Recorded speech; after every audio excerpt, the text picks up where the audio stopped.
Welcome everyone to Paperboy Ventures episode 8. We've got a fun one for you today as we're here with Jamie Fay, the co-founder and CEO of RationAle Brewing.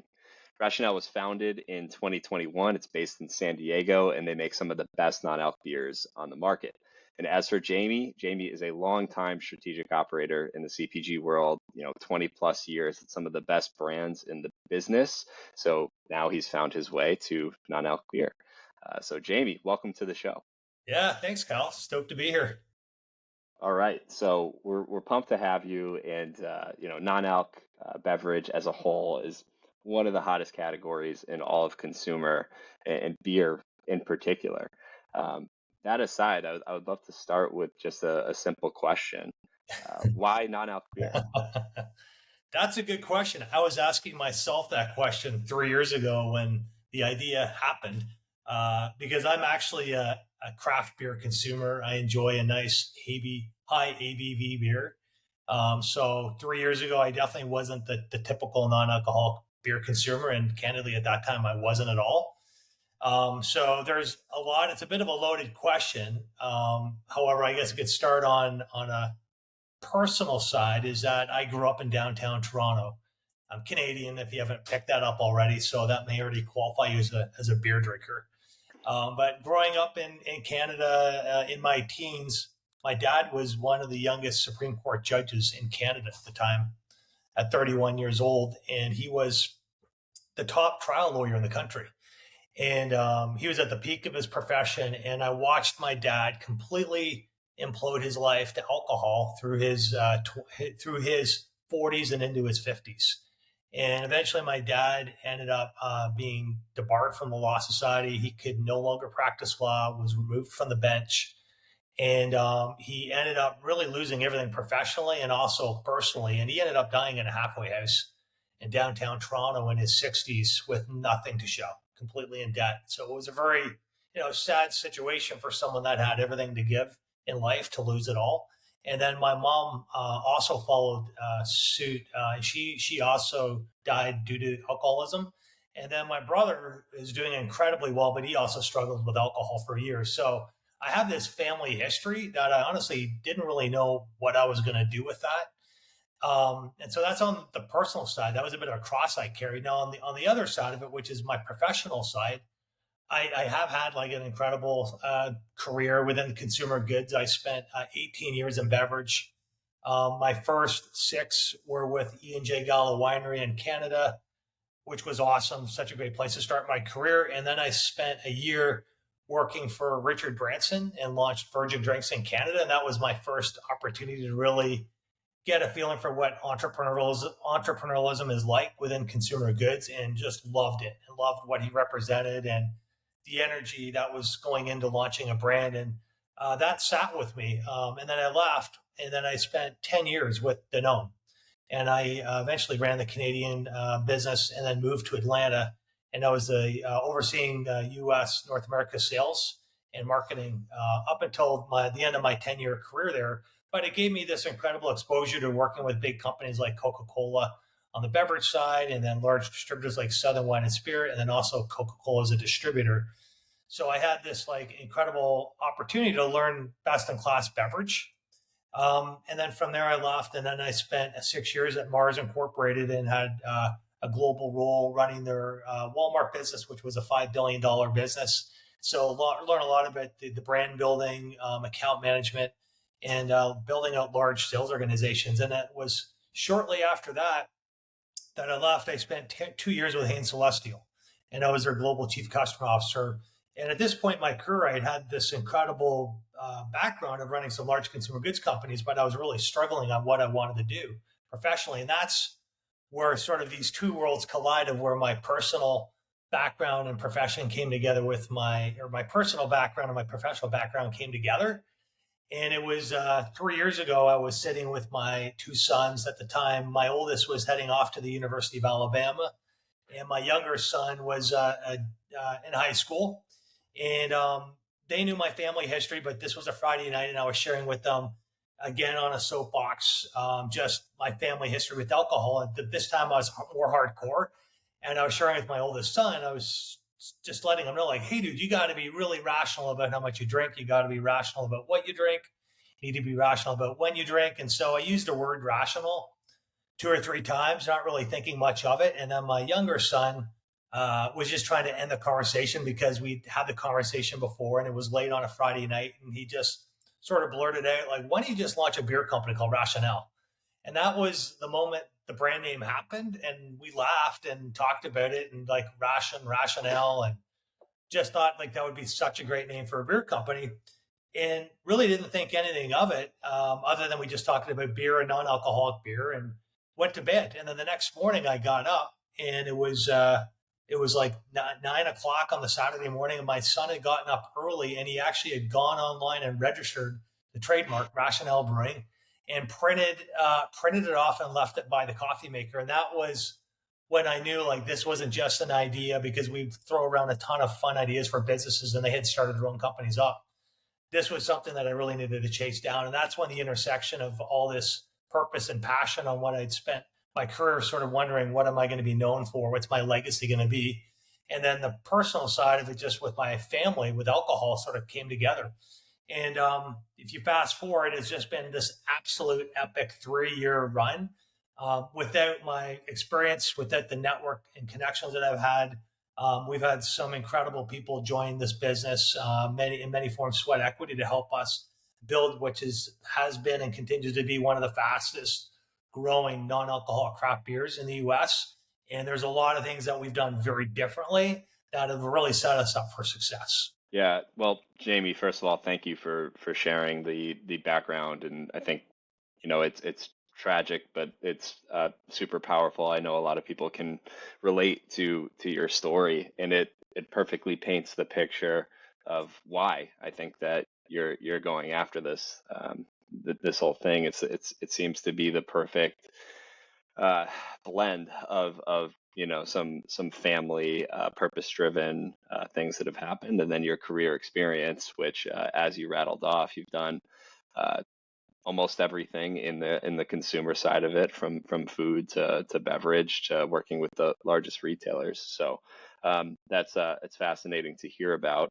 I think you should give your son some equity in the company if he doesn't have it already. He's clearly responsible for the name and the registration. So just wanted to put that out there and give your son some Yeah, credit. he reminds me of that daily.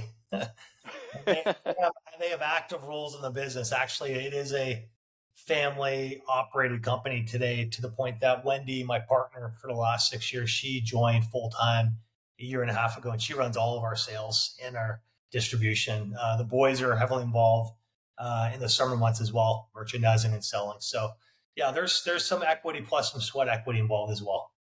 Yeah, awesome. So love to hear that. And why don't we take it from there? So you created the brand, you didn't yet have a product. Can you walk us through sort of that journey of where you started with product and then where you are today?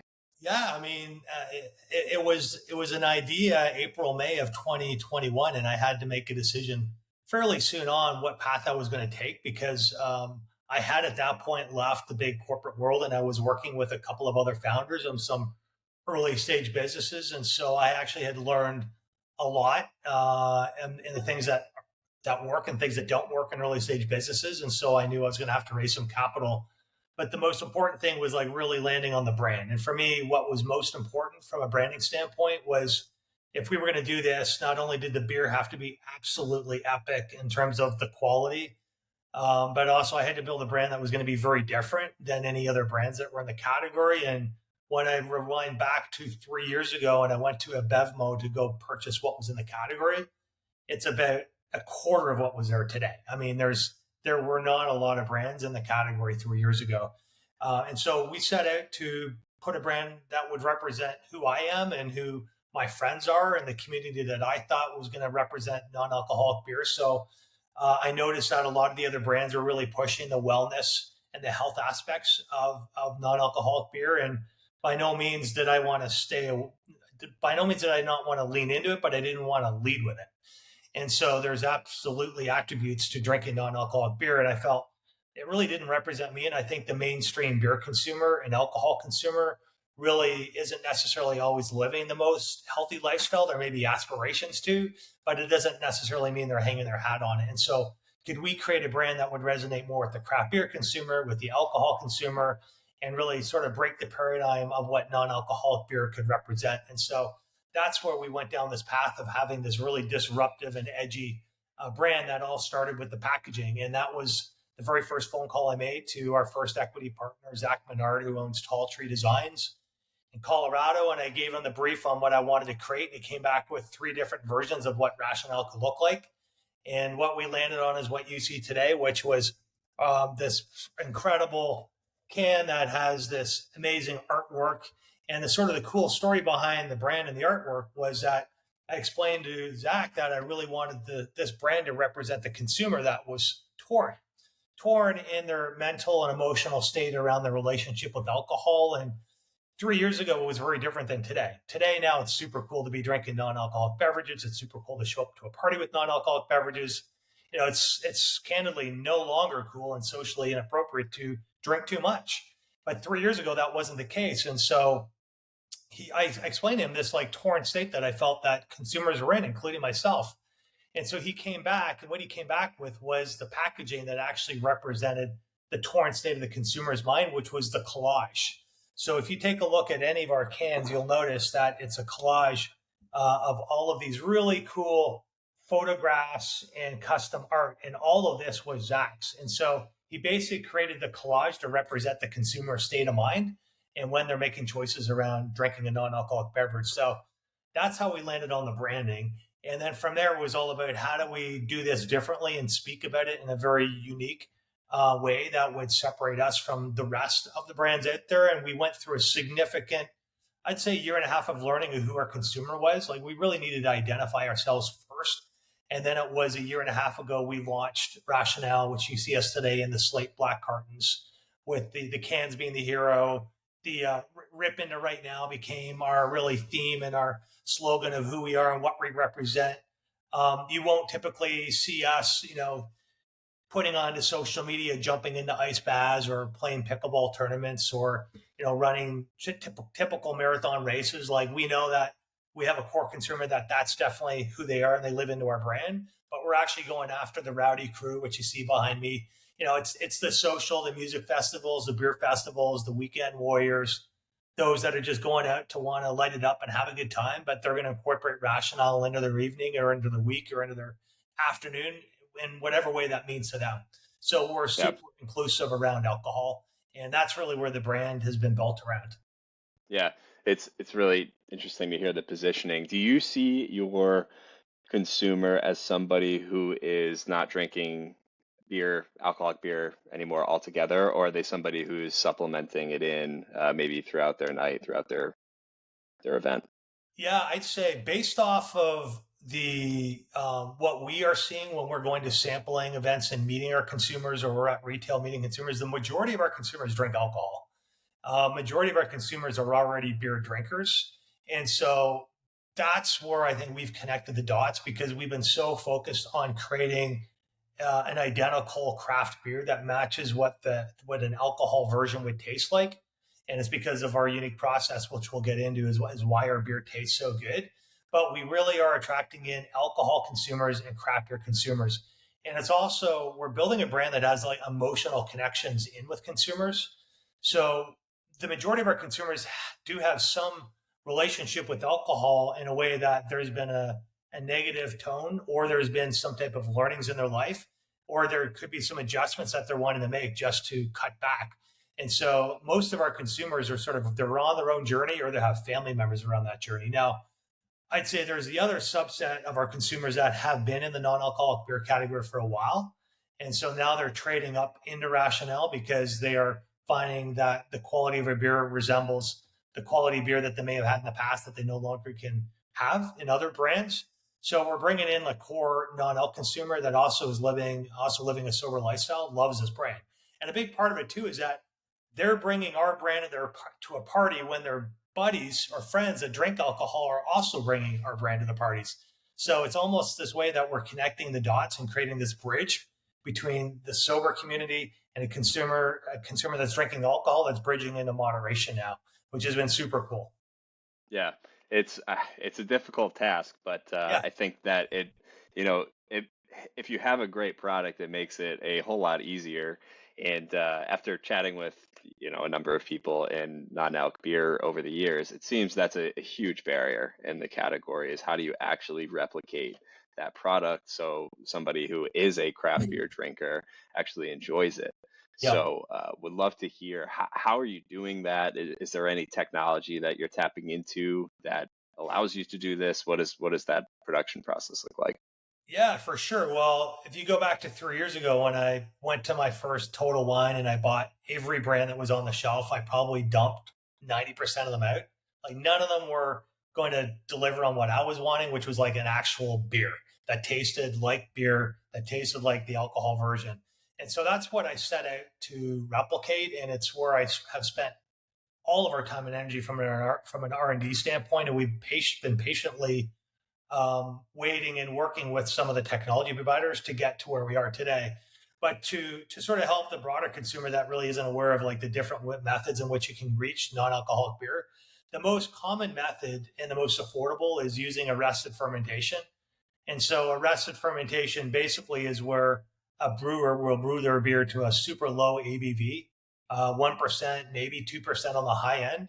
And then they will use heat to basically remove the alcohol. But they also can add in some yeast strains that actually will break down the alcohol molecules. So there's multiple methods to break down alcohol in a beer that's been brewed to a super low ABV. Now, the challenge with that is that when you go through that process, you also are working with a beer that hasn't been fully fermented all the way through. So you have a beer that hasn't captured the full essence of itself because it hasn't been fully brewed. So you're dealing with that. And then also anything that you're doing with heating the beer up means now you're heating up anything that hasn't fermented out, along with the fact that these beers, the sugars haven't fermented over to alcohol. So you're also dealing with some of those sugars where you'll find some of these beers are sweeter. So in the end, you end up with beers that I just refer to are more green in terms of like their in the flavor sense that they may taste a little bit warty because of the heat that's been applied to a green beer. And that's the most common. It's the most affordable. And many times there'll also be some purees or flavors added into these beers to somewhat mask the flavor undertones that come from that process. So we definitely stayed away from that process. We believe that we'd lean into more expensive technologies that could help us put out a really good quality beer. There's also another method called vacuum distillation, which actually uses technology where you're brewing the beer all the way through to a 4 to 6% ABV. And in that process, basically, they're using steam to separate the alcohol due to its weight into a separate chamber. And then the water from the steam is reintroduced into the body of the beer. So that's actually where we started. We originally used vacuum distillation. However, we were finding that there were still some inconsistencies within the quality of the beer, at least to where we wanted it. So we were still on our journey. And where we ended up landing is on the technology we're working with today, which is out of Colorado. The technology provider is called Bruvo. You can look it up and online, and it's super cool because what they're using is they're using a two-step process. They're using Bruvo, which is a double fermentation process that captures the full essence and flavors of the beer in the brewing cycle. But then also they're using what's referred to as reverse osmosis, which is the third method, which is now commonly used in the U.S. but not readily available, is where they're removing the alcohol out at a more of a molecular level, thinking of a filter. So what we have today is a combination of the Bruvo system that has an IP patent against it, along with this reverse osmosis combined together. And so that's allowing us to capture the true essence of the beers by brewing them all the way through to 5 to 6% multiple times, and then going through the reverse osmosis and then going through the packaging. So when you taste one of our beers, you'll notice that it has a lot of body. It's not thin in the mouthfeel. It's got a lot of the flavors that the beer had when it was full ABV. And then it's also going to have the nose. You're not going to notice any off-putting sense off of it. It's going to have the flavor and sense of the nose. And then it's going to just have the follow-through in terms of the full profile inside. When you put it in your mouth, you're swallowing it, you're getting the flavors, you're getting the body, but then you're also getting the weight of that beer, and the aftertaste just delivers. So you get a full beer that delivers on everything it would have tasted like when it had alcohol, We've just removed the alcohol. Yeah. Is the end goal to replicate to 100% taste of what the fully alcoholic beer is in your mind? Yeah, that's 100% my goal because I really enjoy drinking beer and I wanted to taste exactly like the ABV versions. And I'd say today the technology, fortunately, the beer category has access to some incredible technology where the other categories aren't necessarily there yet. So for me, I want to be able to replicate a beer so that I could have an alcohol version or a non-alcoholic version and not notice a difference. Now, I will say one of the benefits that we have within the beer category within non-alcoholic beer is carbonation, which definitely helps with the delivery of the beer. We have that, but if you have a high ABV 9% hazy IPA, it's going to be very difficult to replicate that because what you have in that is the weight and the heat of the alcohol. And from what I've seen in the other brewers and the other brands and founders that are out there, I don't think anyone today has yet cracked the code on like replicating a 9% ABV because it just has so much weight due to the alcohol and heat, but everything else is in the beer. So I think aspirationally, could we get to a day where you could have a 9% ABV and an NA version taste the same? I hope so. Like that's sort of where I'm setting the bar and where I'd like for our brand and our business to go someday. Yeah, great. Thank you for the Yeah. background on that. And the Bruvo Tech, I was looking into it. It really interesting method to producing. And from what I understand, it's not widely available from a production side in the US. How were you able to get that lined up for Rationale? Yeah, I mean, we were fortunate in that we started this journey a year and a half ago and very early on because we've partnered with the technology provider. They had line of sight to a couple of brewers that were going to want to bring this technology in house. And so the first brewer that brought this in house was Deschutes Brewing. They actually just won a gold medal at the Craft Brewers Conference a month ago for their Black Butte, which is their number one selling beer, but also now the number one selling non-alc within the porter and stout category within the U.S. So they just won the award that's coming off of the BrewVet technology that they just installed into their system back in March. So you're right. There is very few places that you can go in the U.S. today. Actually, the only place is Deschutes, but there is another facility that's going to be opening up on the East Coast over the course of the next 3 months, and that'll be our second brewing location. And the way we're building this business out is a spoke and hub model. We don't see ourselves being in just one facility. We really want to be able to leverage where the technology goes because, from a sustainability standpoint, it's going to allow us to scale this business and this brand and do it in a very efficient way.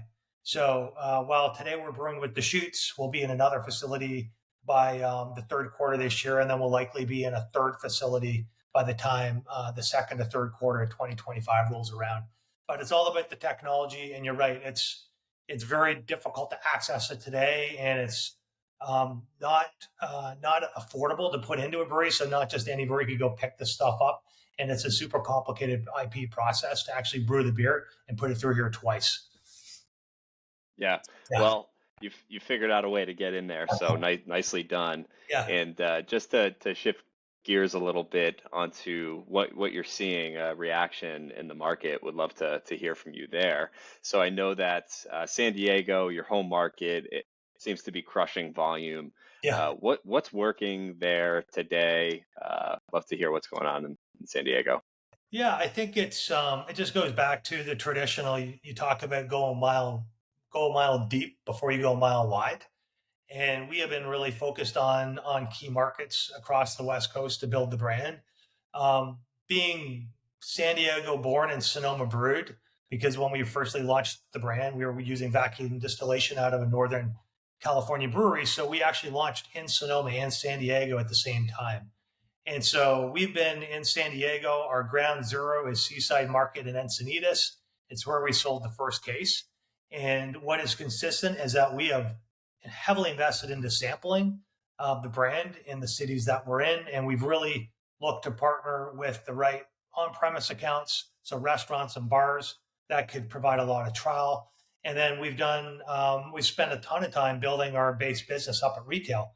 So hand selecting the right types of retailers that we knew we could go in, that we could then in turn also invest into sampling their consumer, investing into shopper marketing, investing into trade dollars, and really providing as much opportunity to drive trial, which ultimately drives velocity. And it's interesting because San Diego is a super competitive market for non-alcoholic beer. 3 years ago, Athletic had just launched that they had acquired the Constellation facility and they were going to be opening that brewery up. And now they're a viable competitor within the market. And we continue to really hold our own in San Diego. And our goal is to take what we've learned and the success that we're having in San Diego. And candidly, we're also seeing the exact same success in the San Francisco Bay Area and then replicating that into the new markets as we start to scale out. And you can expect that over the course of the next 12 months, you'll see us really honing in on 8 to 10 markets that are going to be the markets that we want to replicate this incredible growth that we've seen within San Diego. And candidly, we've struggled to up until really the past couple of months. We struggled with capacity. We couldn't get ahead of demand. We couldn't get a hold of inventory. We were growing so fast, and so this is the first time in our company's history in 3 years that we actually have the ability and we have inventory in our warehouse that we're going to be able to now invest into scaling out into these cities that we've had to pull back on the last 6 months to a year, which is a big part of where our capital raise is going. Our velocities, when we have been in stock, we have some of the highest velocities, if not the highest velocity in the category and the retail outlets that we're in. So we're super stoked because now that we have inventory, we're actually going to be able to now roll this out and invest into retail and into sampling and into on-premise and into events into these other markets this year. Yeah. Yeah, it's funny to hear you list those things off. I used to work at Red Bull, and you basically just hit on the Red Bull playlist of route to market here.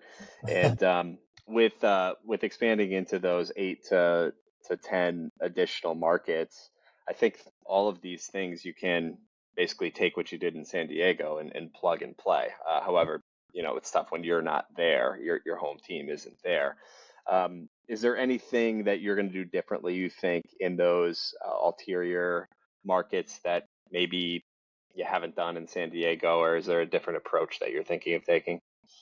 Yeah, well, I'd say the most honest answer is that we've learned a lot about efficient spends and inefficient spends the last 3 years. And so we're going to be highly efficient now that we're going into these new markets. So it's going to really allow us to deploy our dollars in a much more efficient and strategic manner. I'd say the playing into to who we are as a brand, because we really not only identified that, but started to double down on that last September. So you're going to see us doing a lot more of what we did in the third and fourth quarter of the past year than we did maybe probably the 2 years prior to that. So super targeted sampling events, super targeted partnerships within music and with action sports. We're really building this brand around the community of where alcohol is being consumed. We're owning who we are and we're proud of who we are.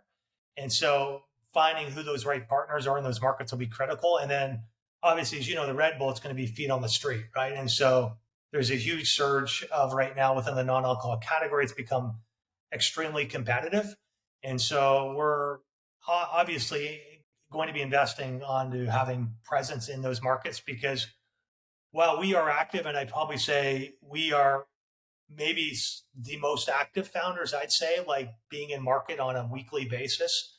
And some say, is that the best use of your time? And I'd say absolutely, because you learn a shitload about your business and your brand when you're at retail, you're in front of customers, you're at sampling events. We continue to learn and evolve this business as we're in market. So my office is a windshield or it's an airplane. I've done this for 30 years, as has Wendy.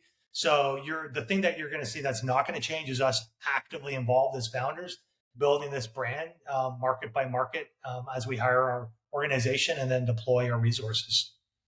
Yeah, couldn't agree more. I think Yeah. there's nothing better than actually being out in the market, and a lot of times it's easy to sit behind the computer and make calls from the spreadsheet, but you're not going to get good results by Yeah. running the business that way.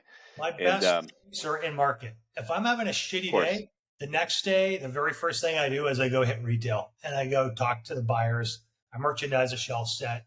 I go sell some new points of distribution at another retailer, and then I'll get back to the stuff that needs to get done. But like, I get so stoked on this business when I can be actually out making a difference. Yeah, it's in your blood.